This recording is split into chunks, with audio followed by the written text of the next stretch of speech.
अयोध्येतील भव्य श्रीराम जन्मभूमी मंदिराला मिळणाऱ्या देणगीत तब्बल 80% मोठी घट झाल्याची धक्कादायक माहिती समोर आली आहे। या प्रकारामुळे देशभरातील रामभक्तांमध्ये तीव्र संतापाचं वातावरण निर्माण झालं।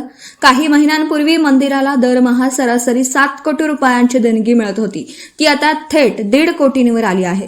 मंदिरातील देणगी व्यवस्थापनात कथित गैरव्यवहार झाल्याचा संशय असून या प्रकरणी आता चौकशी सुरू झाली आहे। देणगी मोजणीशी संबंधित काही महत्त्वाचे सीसीटीव्ही फुटेज डिलीट करण्यात आल्याचा आणि देणगी मोजण्याची जागा वारंवार बदलण्यात आल्याचा गंभीर आरोप केला जात आहे।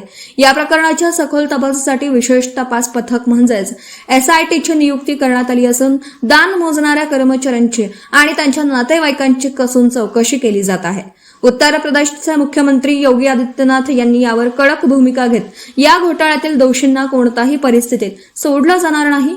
15 दिवसात दूध का दूध आणि पाणी का पाणी होईल असं स्पष्ट आश्वासन दिलं आहे।